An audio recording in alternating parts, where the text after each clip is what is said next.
Zistíme, aký typ si ty. Bez ďalších kecov, poďme na to. V prvej možnosti máme e-maily. Niekto má veľmi pekne uprataný mail, nemá tam ani jednu správu a niekto má 13 673 správ. Ja patrím k tým, ktorý má 13 673 správ. Momentálne ich mám, keď sa pozriem na telefón, iba 1184. Dobre, dávame túto možnosť, uvidíme. Oh, snap, ty kokos, normálne viac ľudí má uprataný e-mail. Tak ja patrím k tým bordelárom. Čo ma neprekvapuje, lebo všetci ľudia sú usporiadaní. Nie ako asi mister. Toto poznajú úplne všetci a niekto má jeden budík a niekto tých budíkov má 10. Ja samozrejme patrím k tým, ktorí má 10 budíkov, lebo veľmi ťažko sa mi ráno dá vstať, tak potrebujem viac budík, aby ma to zobudilo. Dokonca mám aj takú aplikáciu, kde musím vypočítať matematické príklady, inak sa ten budík nevypne. Dobre, tak vyberám túto možnosť, ja som táto, uvidím, aká ste vy. Bank.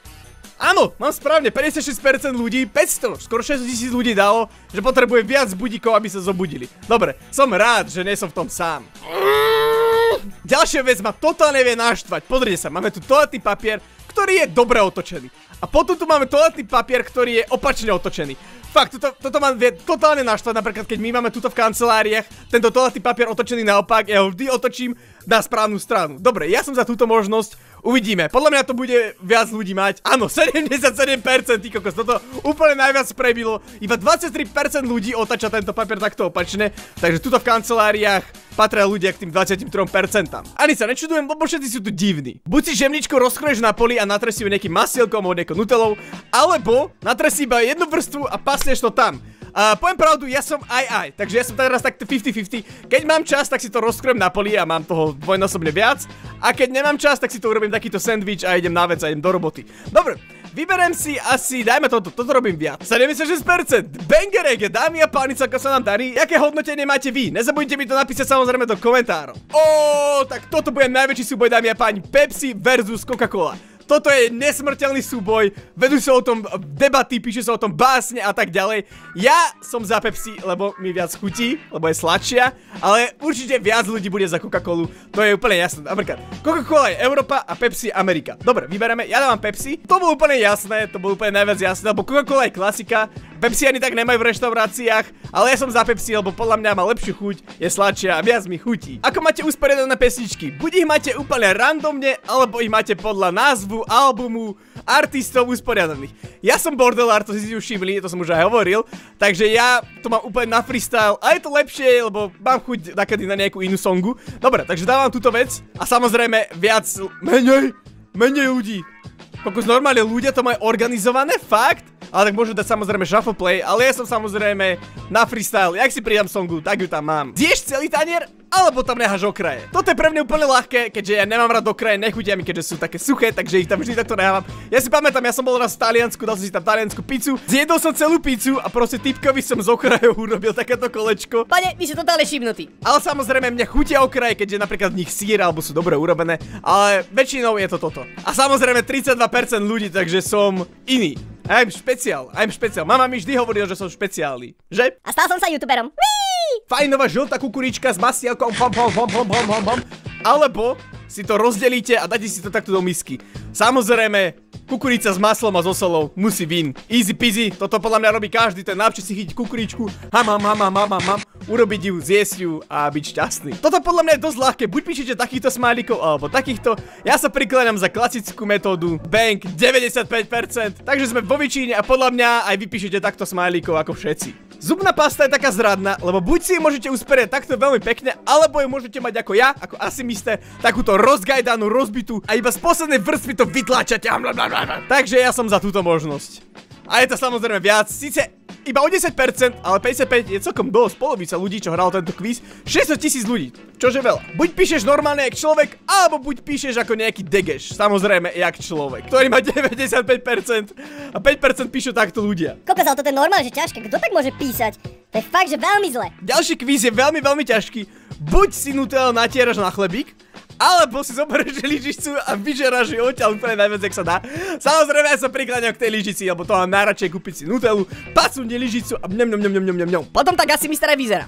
Že? Tomu ver, lyžica má menej? Čo? Ja som myslel, že to tak robia všetci. Ale tak nie, ale je to dosť 50-50. Delí nás iba nejak 40 000 ľudí, alebo 30. Takže je to v pohode, sme s tým v pohode. LOL alebo hahaha. Ahojte, radi by sme vás pozvali na živé vysielanie DM Live 28. mája o 19:30. Povieme si viac o moderných trendoch vo svete prania so značkou Cocolino a WC čističok Domestos. Ľudí alebo 30, takže je to v pohode, sme s tým v pohode. LOL alebo hahaha. Asi hahaha. To bolo úplne jasné. Toto video nám ukazuje, že aké sú dva typy ľudí. Uvidíme. Pizza horúca alebo studená? Ja sa, že horúca. Kto by si chcel papať studenú pizzu? Ale dá sa je, samozrejme studená. Na koberci. S ponožkami alebo bez? S ponožkami. Ja som za ponožky. Tuto nám to asi neukáže ani výsledky. Ale tu máme tiež aj pastu.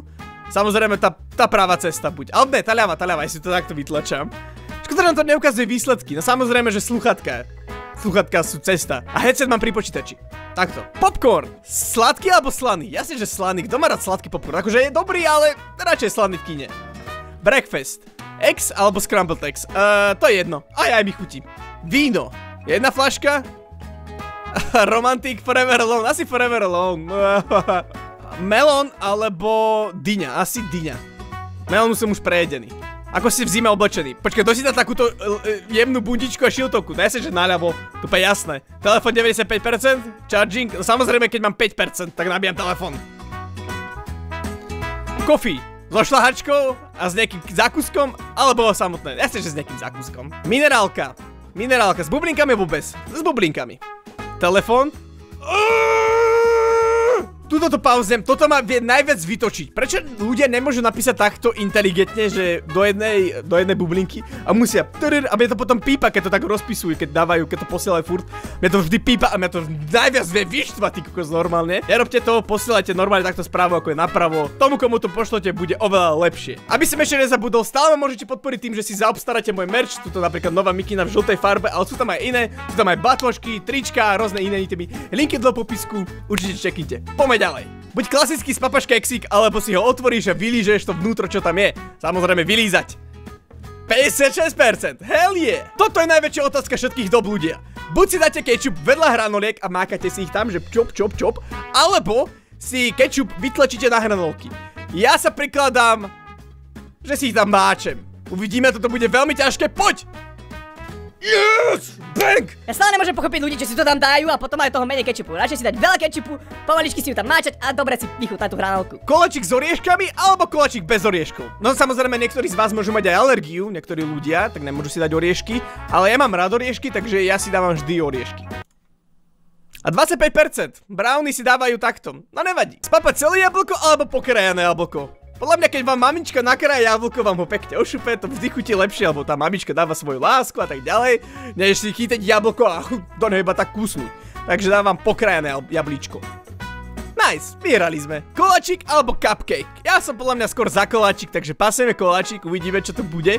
64%, úplne jasné, všetci máme radi koláčiky. A potom tak aj vyzeráme na Vianoce. Hej, aj na teba sa pozerám. Áno, presne na teba, nedávaj pohľad preč. Tak sa na teba pozerám. A viem, že ty sa tešíš už na tú vianočnú ožieračku, kde si dáš do seba kapra, alebo rezeň, koláče, zákusky, medovníky a tak ďalej. Ja ťa vidím. Haha. Palacinky alebo wafle? Podľa mňa skôr palacinky, lebo na Slovensku sme tak zvyknutí, že skôr palacinky, ale aj wafle sú dobré. Wafle mi tiež chutia, ale dávam palacinky. Tomu ver, to bolo jasné. Toto je dosť ťažká otázka. Buď tmavá čokoláda, alebo buď mliečna čokoláda. Mne skôr chutí mliečna, síce tmavá je zdravšia, ale mliečna mi viac chutí odjak živa, od detstva. Bang, dáme mliečnu, totálne vyhrávame.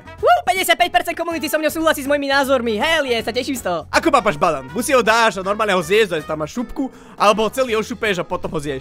A samozrejme so šupkou, že ho tam držím a tak odkusujem. Uvidíme. Musíme dať next. Áno, to až na konci vyhlasí.